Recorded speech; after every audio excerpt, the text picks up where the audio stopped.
So yeah, healing and consciousness. So most of observable reality you could say is unconscious, right? That's why most of science and technology, when we've been moving through so much that people believe so much in the physical reality, we think that most everything is unconscious.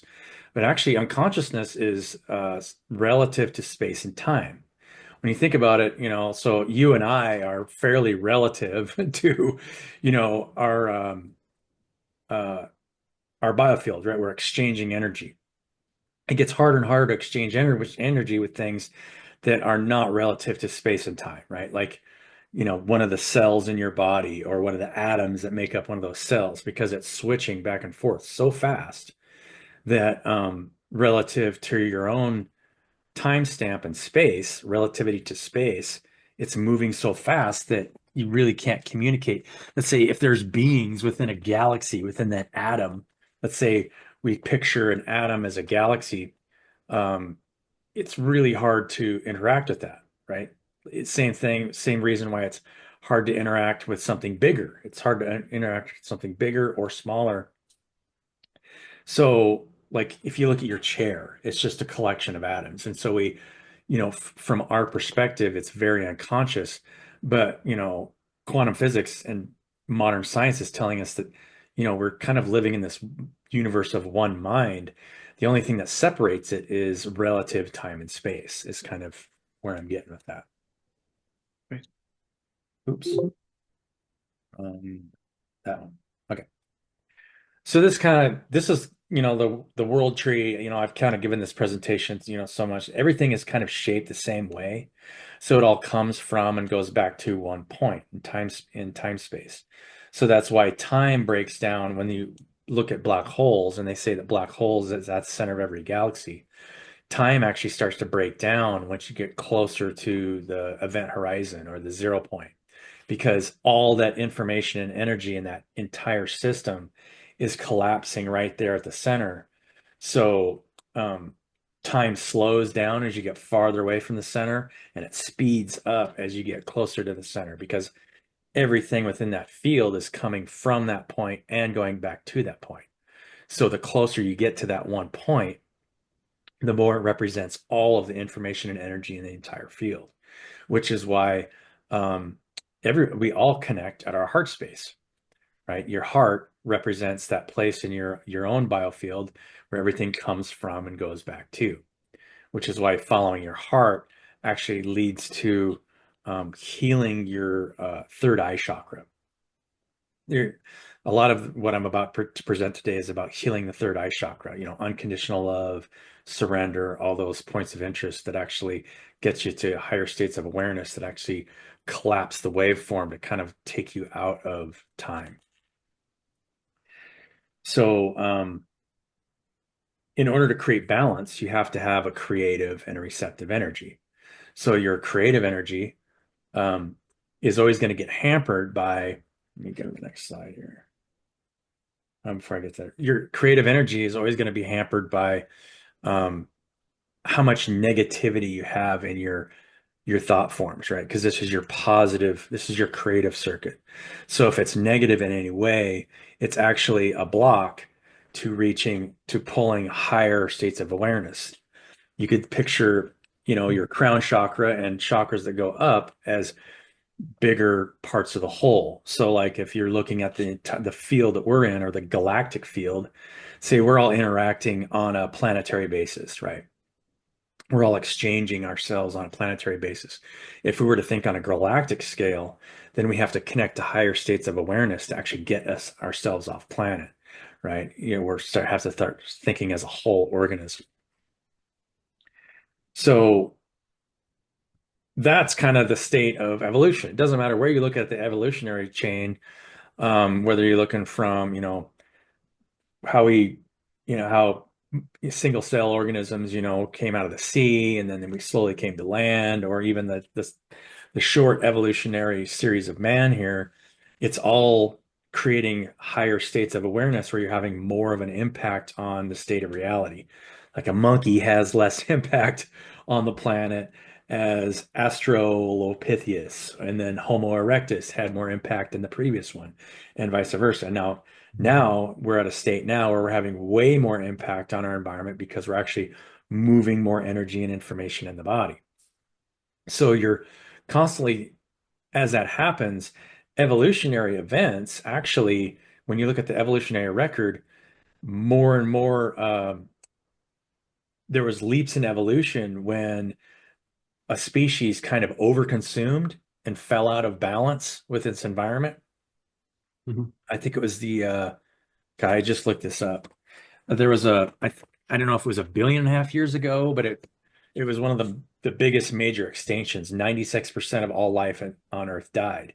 And at first they thought it was asteroids, that kind of created a lot of methane in the atmosphere. But some recent scientists have kind of thought that, and there's evidence to support it, that there was a couple of microbes in the seas that overproduced because Hmm. the there's more methane in the atmosphere. And so they basically just ate themselves to death, right? They overconsumed in their environment. So, but then instantaneously in the geological record, a new organism that was able to expand its aware, that was a higher level of awareness, fell into balance with its environment. So as something is falling out of balance, the system is creating something new that is more aware to create balance with its environment. Yeah, makes sense. Yeah.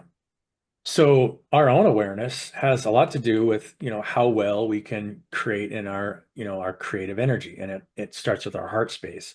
So if you have a blocked heart, right? Um, everything, every blockage that you have in your entire biofield, whether it's in your third eye chakra or your throat chakra or your crown chakra or your lower three chakras. I like to deal with the first three first because that will dictate what kind of imbalances you have in your lower chakras, right? How well you're grounded, what you're creating, and how you're receiving, because you're creating first and then receiving second. So, what you're creating is dictates how you're receiving.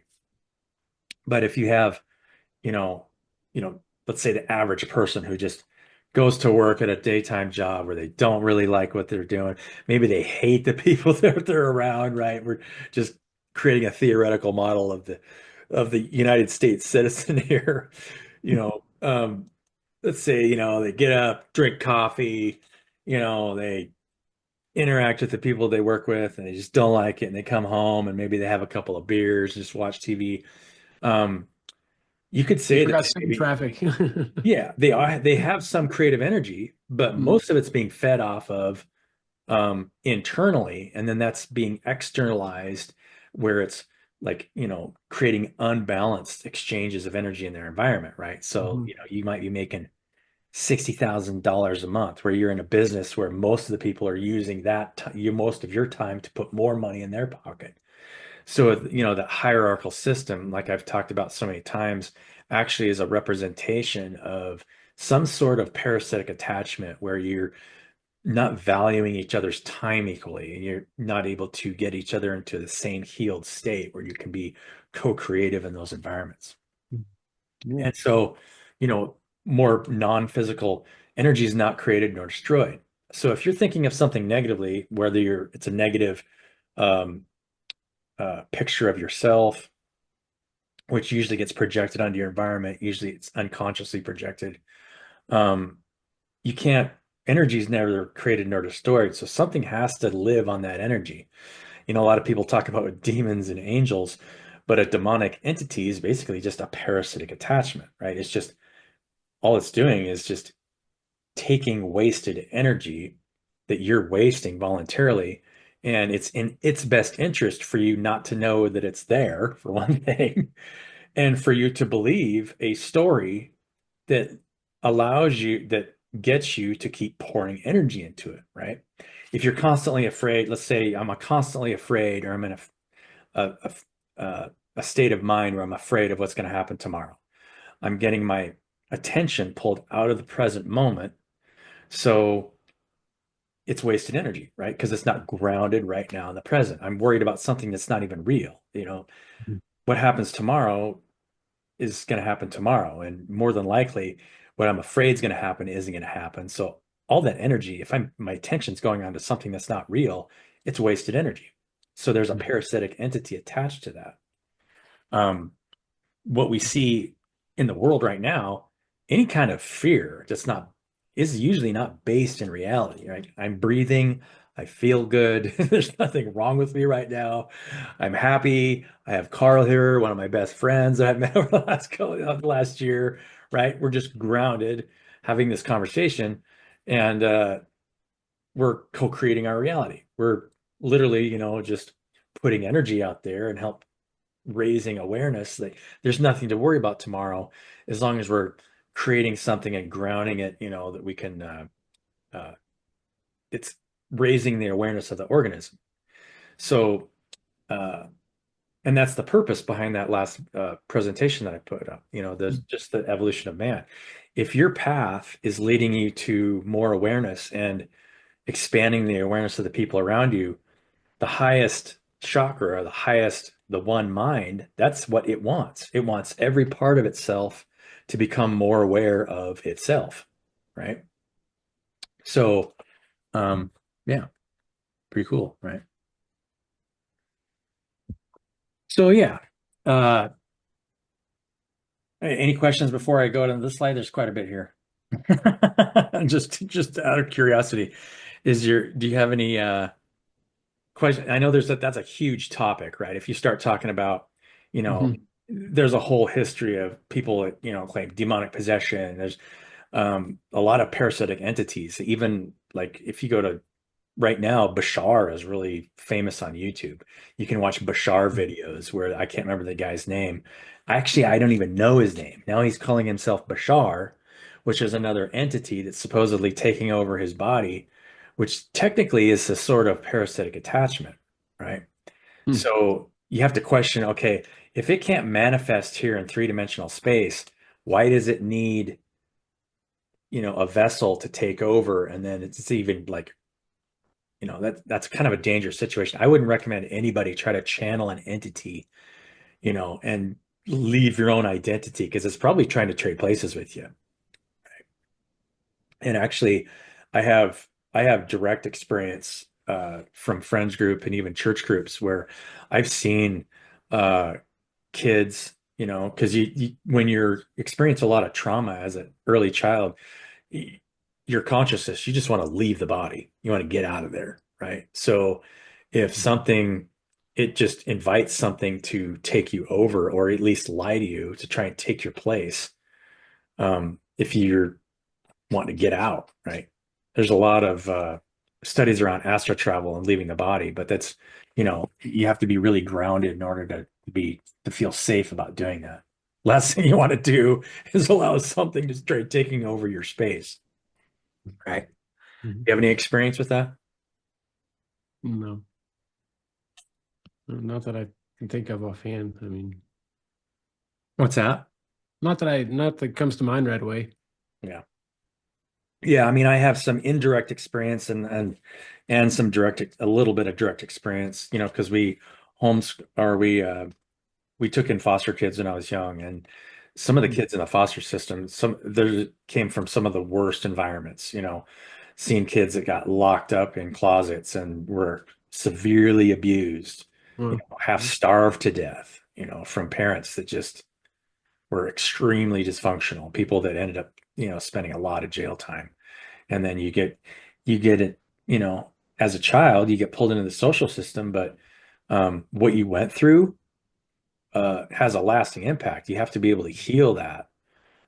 You got to have the right people there to be able to heal that. mm, And if yeah, it's a very difficult thing to heal, right? When you experience yeah, massive trauma and it yeah, feels like everything around you is trying to get you and mm, hurt you, yeah, that's a lot to overcome. yeah. Um, yeah. So we can expand on that in another video, but switching between creative and receptive cycles, in a state where you're trying to stay unconditionally loving of your environment and trying to look at everybody's process from a higher perspective.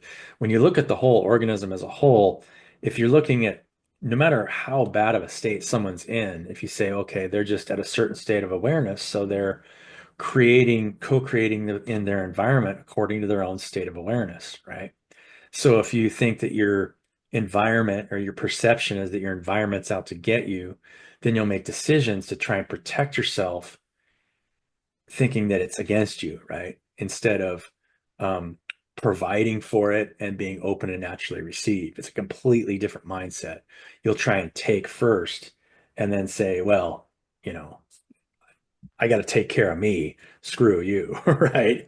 I mean, that's that mindset where that's the beast mindset where you're feeding off your environment and you don't believe that you can be taken care of. You fall into over unconsciously, you fall into overindulgence, which is what creates those evolutionary cycles like we talked about. When you're overindulging, you're consuming too much of your environment, and then you end up dying quicker because you're actually matching the parasites that are living off of through you. It's like a it's like a non-physical, you're creating a vessel for non-physical entities to feed off of other non-physical entities, right? Kind of dark. Yeah. So seeing those things from a higher perspective creates a higher state of awareness where it's like, okay, just the first step is just not thinking negatively about it because it's just a state of evolution. When you look at, how those organisms grew out of the sea, they were just growing out of different states of awareness. So even we as people are growing in our states of awareness. And, when you look at communities and different portions of community, so many of those communities, depending on their own spiritual state of self-awareness and will dictate how they treat each other, how they work together, right? All those things. So, um, the first thing you got to have to do is make people more aware of how their perception of themselves and their environment in order so that they can co-create a little bit better. And in that way, have to honor sovereignty on number four there, surrender to the organism because it's just growing. When you look at it from the higher perspective and you can pull yourself out of, let's say, just the Earth timeline and look at the galactic timeline, if you're looking at epochs of time, um, you can honor the sovereignty of the natural growth rate of the individual. And if you can teach it, how to uh, look at its own environment, it will naturally pull itself away from other people who are not able to get to, a certain state of awareness, right? We naturally fall in line with people around us that are kind of resonating in the same state of awareness. They call it vibration, but it's actually just how much of your switching energy in your creative and receptive cycles are naturally that you've done for yourself and how well you've balanced yourself. And by, pulling yourself away from people that are just trying to feed off of you actually forces the group collective to deal with unhealed wounds much quicker, right? If someone is able to, if you're voluntarily giving somebody your energy who they don't want an equal exchange, then it doesn't force them to heal that wound where they feel like, they have more worth or something, that they have this view of a negative view of their environment. So they're seeing you in a negative light. So if they're doing that, then they're actually projecting that from themselves. It's actually an unhealed projection of the self. And so it's basically a trauma bond. So, and what we're seeing in society, this is happening on the inside and the outside at the same time. So that manifests in unequal exchanges of energy and different business models and different things like that. So, if everything is instantly connected in space-time, um, uh, what we create determines what we receive, and how we view the world is how we feel about ourselves. I think we've already talked about this. This is just kind of a slide that shows a representation how everything is connected. It's all coming from source. So, on the supply side, it's pure creative energy.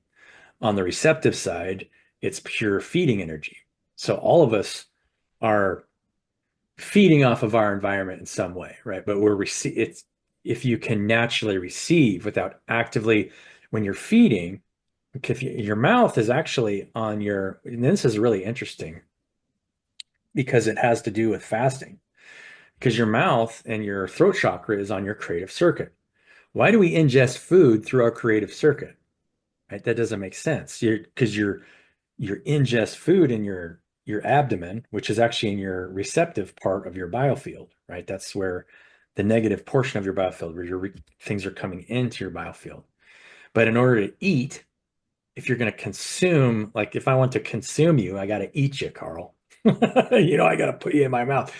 There's no way. So why do we do that? And actually, it's fat. If, when you think about fasting and what fasting is you're not, it's not just about not eating, it's about not thinking negatively, right? Not having a negative view of anything that's happening out there because it's just growing in its awareness. And if you can accept it, you can listen to it much more profoundly and then surrender to whatever its needs are because its need is to become more self-aware, right? That's what it wants. That's what the highest self wants. It wants everything within that system to become more self-aware. It is. So detachment from the past and the future is really the only way to really collapse time because we're always in the right now, right? Eckhart Tolle's book, The Power Now, has been such a one of the most powerful spiritual manuals in the last, 20 years. I recommend anybody to read that book if they've never read that book. Um, he reached a state of bliss, understanding that the past was not real. So any false perception of he had of himself in the past really didn't, really didn't mean anything. And any worrying about something in the future really didn't mean anything as well. So it actually created a situation in his own mind where he was able to focus on the present moment. And boom, this book just came out. As soon as he reached that state of consciousness, he was able to write that whole book and bang, boom, he was instantly successful because, right? So it also increases, the ability to listen because you'll be able to listen to other people much more profoundly that are worried about, something in their future or uh, in the past. Uh, so unconscious energy creates momentum. Mm. Like if you throw a baseball through the air, it wants to keep flying forward, right?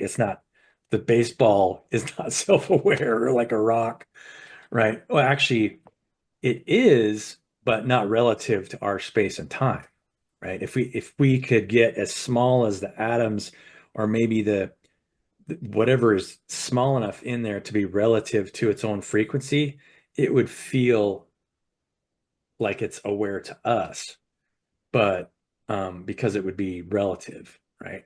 If that makes sense. Okay. Yeah. So like, it's hard for me to communicate with a honey mushroom. I like to use honey mushrooms as an example because honey mushrooms, that honey mushroom colony in Central Oregon is the oldest known organism on this planet. It's almost 9,000 years old. So it's Well, just an old mycelium under the ground that's all it's doing is moving energy and information, and it's structured exactly like a membrane, like a brain. It's a branching circuit that's been alive for 9,000 years. Pretty amazing. hmm. And I like to use that example because, all of us are basically just conductors, but but something like that is just moving energy from one point to another in a branching circuit that has this huge field of intelligence around it. What is it? What is that thing's awareness, right? If you were a honey mushroom, what would you be experiencing? Its universe might be way vaster than ours. We just are moving energy and information in a different way, so it's harder for us to communicate with it. Or maybe it's communicating on a planetary scale much more profoundly than we are, right? Because if it's covering a large portion of land on a big surface area, it has a huge awareness. I mean, if you look microscopically, there's all kinds of microbes that live along mycelium, and they found that trees and plants talk to each other through the mycelium network. So the mycelium is connecting to everything that's decomposing and then creating food for everything to in that biosystem to grow. It's Hmm. creating food for growth and breaking down the old organisms. So Mycelium is amazing to me, and mushrooms in and of themselves. Uh, Kind of like the redwoods, I guess, too, because they say they're connected, right?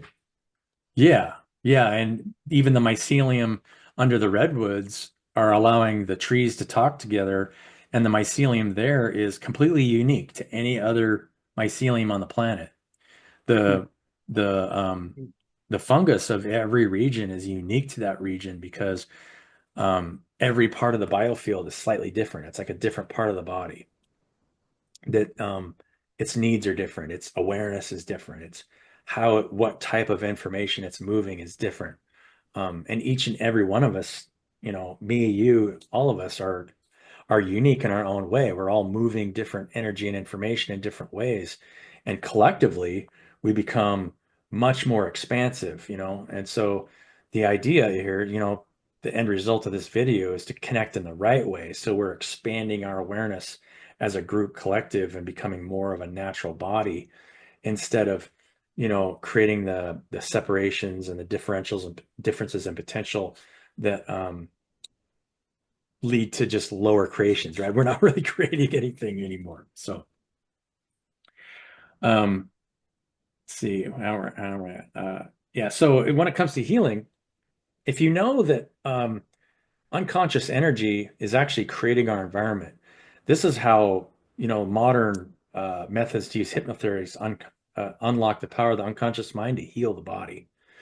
Because if if the past is an illusion, and if you pull yourself out and you look at the whole field as one and say, okay, well, if everything that's already happened, and everything that is going to happen is happening now, it's all happening right now. Like if you look at an atom, it's switching 100 trillion times faster than you are. And if you were relative to it, and there's an entire universe within that thing, it would slow down. And our relative speed of what we're doing now would be so infinitely slow compared to you that it would look like, you know, and actually that's what we see.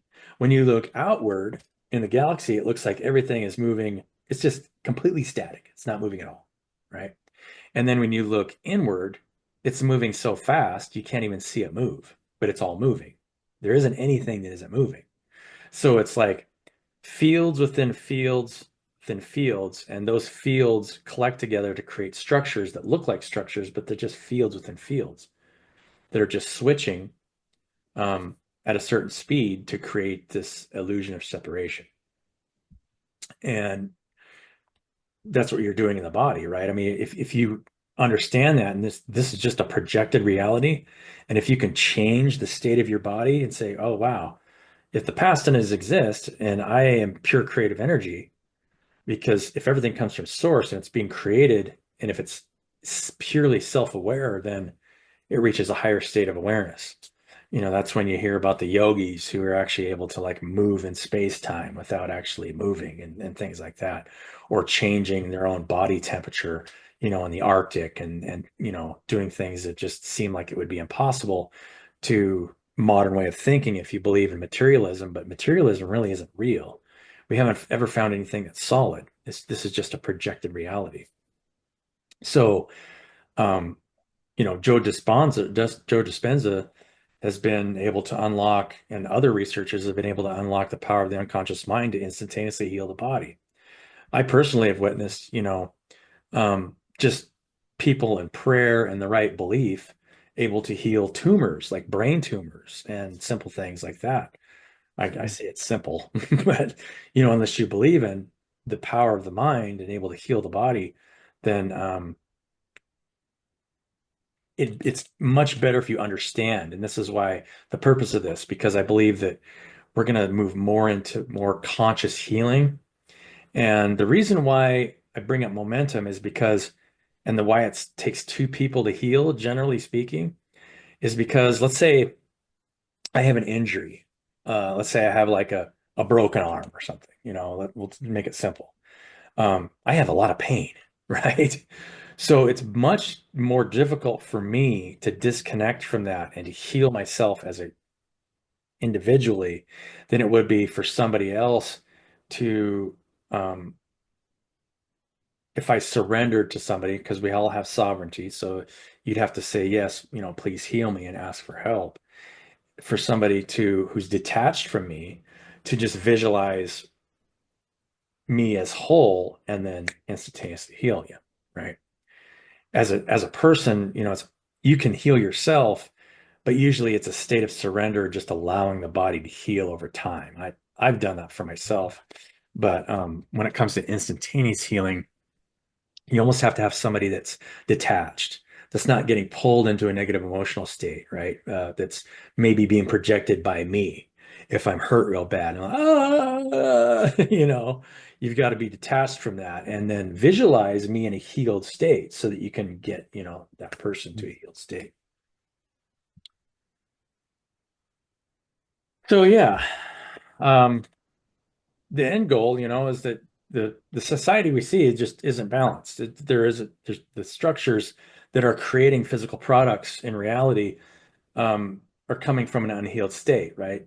So that's why we see all those products that are being created generally don't provide much in return, right? I mean, how does a movie that you're watching provide much in return other than just like pure entertainment value? It's and actually, um, when you really think about it, even everything that's unconscious is actually speaking to you. And a lot of times it won't even know it's speaking to you, um, but it's telling you some profound messages, even movies. Uh, I love Willy Wonka and the Chocolate Factory. Have you seen the original Willy Wonka and the Chocolate Factory? Yeah, yeah, Yeah. That movie has so many profound moments in it that I yeah. You started writing remember the about. first time you see it. Oh It's yeah. impactful. And Gene Wilder is amazing. I don't think you could ever replace that guy. I saw the most recent Wonka with oh, I forgot the kid's name. He just got nominated for Oscar for playing Bob Dylan. What's his name? He played in Timothy Dune. Chalamet. Yeah, Chalamet. Mhm. Excellent actor. And actually that new Yeah. Wonka movie is worth watching. It has a lot of really Okay. profound spiritual messages in it. Oh yeah. Oh, interesting. But nothing's like the original Willy Wonka Yeah. and the Chocolate Factory, Yeah. right? Yeah. With Gene Wilder. And when Mhm. you think about it, when Gene Wilder goes through there, he allows all the kids that get kicked out of the candy factory overindulged, right? Mhm. Every single one of them were overindulgers. And the Right. only one who made it was the one who overindulged. Charlie, we all have overindulged at times, right? I Which mean, is a funny lesson for the owner of a candy company to be trying to teach people, it's like exactly, right. I don't know. Yeah, Smith and Wesson talking about gun safety or something. right. Right. Um, but everybody, all of us have overindulged at one point or another. But Charlie's the only one that gets the keys to the kingdom because he gives up the only thing, and does what he's told, even though Wonka gets mad at him. And actually, when you think about it, Wonka wants Charlie to succeed, but Wonka has to stay detached and do his job to make sure that Charlie overcomes himself and makes the right choice. If Wonka would have said, "Oh, Charlie, it's okay. You didn't mean to steal the fizzy lifting drinks," and would have pampered him like that, Charlie wouldn't have learned a lesson. Neither would have his grandpa, Right. Right. right? Yeah. Because because everybody assumed that Slugworth didn't work for Slugworth had his own interests, but the reality was that Slugworth always worked for Wonka. It's actually a really powerful movie when you really think about it, that Mhm. Mhm. everything around you is actually working for your higher self, and it might be unconscious of it, but it is, right? Even if it's fighting itself against itself in its own environment, it's actually teaching itself lessons over and over and over again, and it's teaching everybody around it lessons, right? We're all teaching Mhm. each other Mhm. lessons just by interacting with each other. Yeah. Yeah. So, People so, actually had the complexity to think in metaphors like that back then. I don't know if people still have that complexity nowadays. I always wondered how much of that movie they knew what they were writing about. Right? Yeah. Yeah. It's true. Yeah. Because even The Office, when they go in there, everything's cut in half. Mhm. Contracts cut in half. The magnifying glass that Wonka uses cut in half. His Right. sink's in half, his tables and everything's in half. He has a safe. It's half a safe, like a half a safe would be good for anything, right? You could just look in it and grab whatever you want. But because he goes to the safe and pulls that contract out, and it's the safe's cut straight down the Yeah. middle in half. But Oh it's yeah. half a contract, right? Because they signed a contract, not realizing that's only they couldn't read the fine print, and the fine print is that all you have to do is say you're sorry and give up the thing that you're trying to hold on to or some kind of attachment. Oh yeah. Was that it? Yeah, because Okay. when you have attachment, you lose the ability to create. And Mm, that's actually the point that I'm trying to make in this. When you have an attachment, okay. you have some kind of unconscious attachment that's pulling you in time space.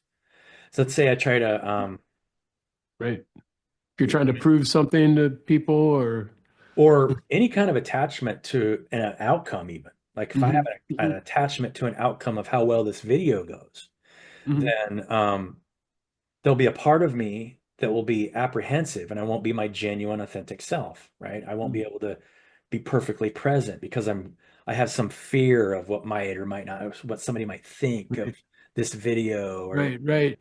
Your any actions kind will of be trying attachment. to compensate for that then instead. Yeah, any kind of emotional attachment whatsoever will get you into um, a a negative mindset, right? Where you're trying to get something out Mm, of it instead of saying, just putting out there to raise the awareness of the organism and say, well, look, we can co-create all this, but you can't be attached to it.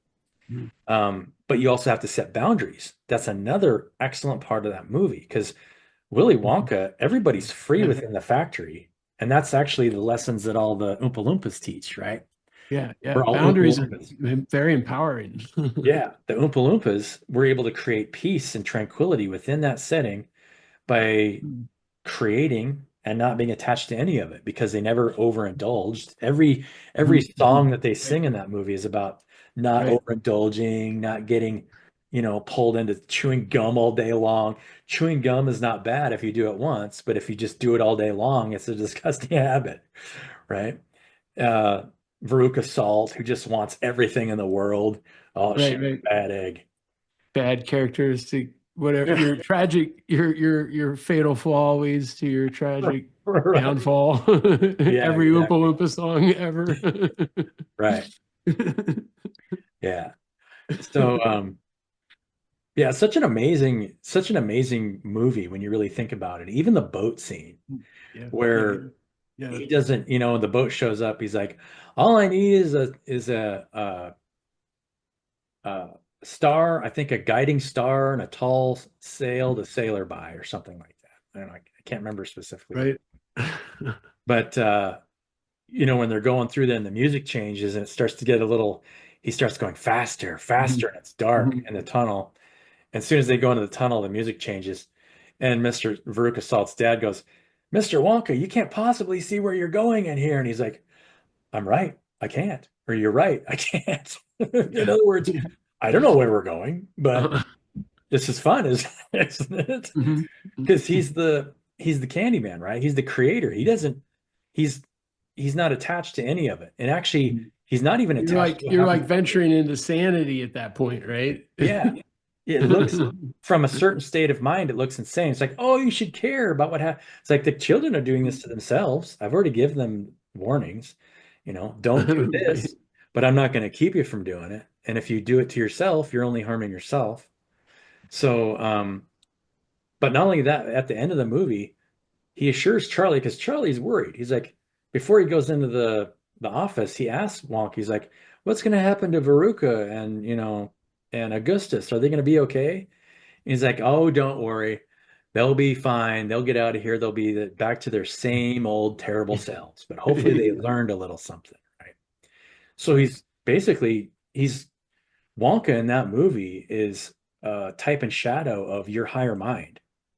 And uh, Charlie is the inheritor of that, of um, being taught by his higher self, right? How to create the chocolate and not be attached to it. Because he gave it up. And by giving it up, by giving up that one everlasting gobstopper, the only thing that he could have kept, he inherited the ability to create all of it.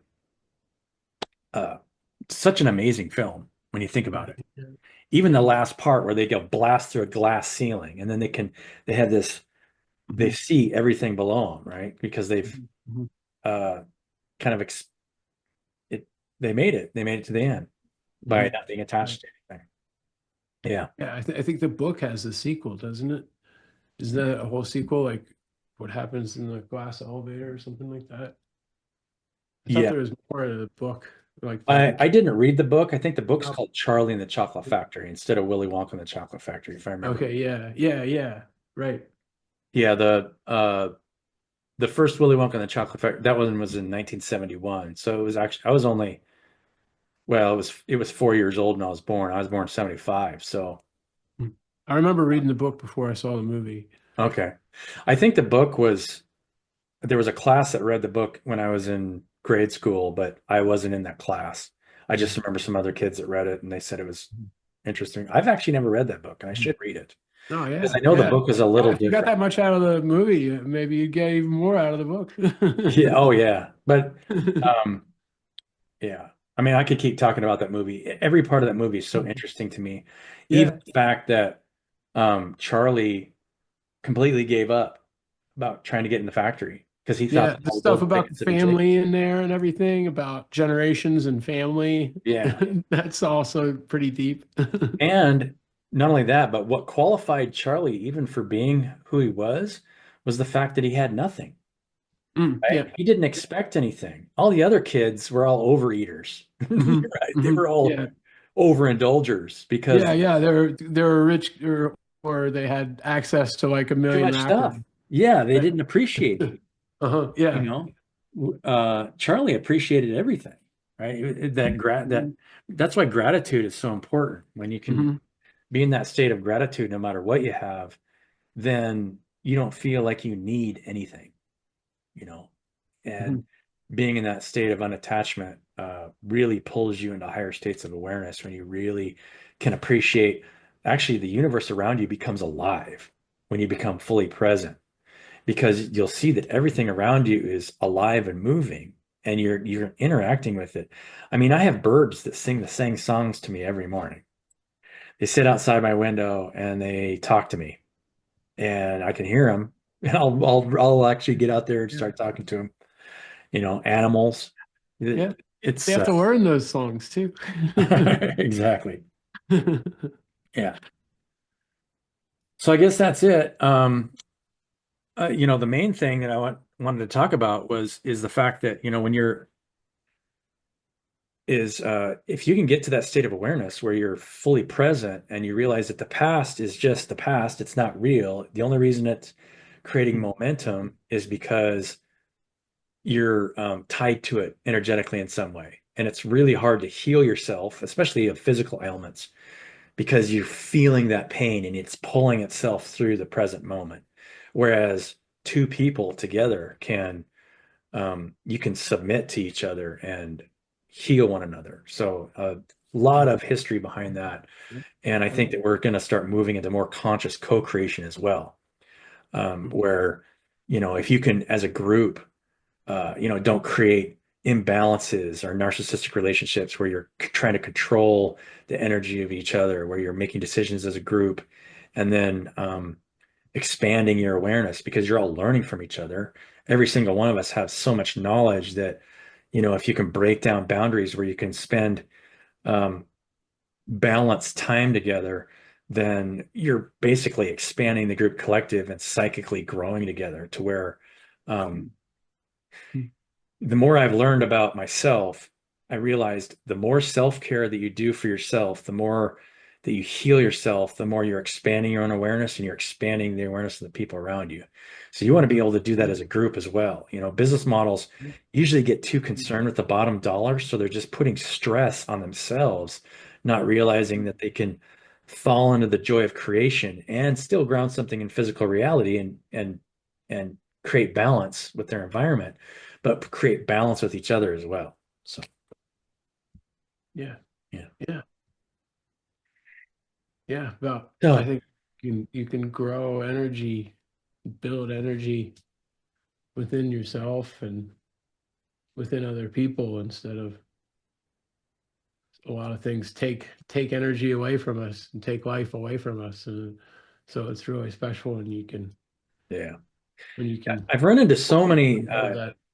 yeah, I run into so many therapists recently that have run into the same thing because, if you go, if you're a coach or a therapist or anything, you can go to somebody and, within about 15 to 20 minutes, generally speaking, you can tell people what they need to do for themselves. Now, there might be some knowledge that they might need to get from you to help them achieve something, right? We all have something that we have for each other, knowledge and things that we need to provide for one another that will help each other in whatever business endeavor that we're in. But to me, it's always healthier if you can create the right partnership to learn from each other and expand that awareness and create something to ground in physical reality.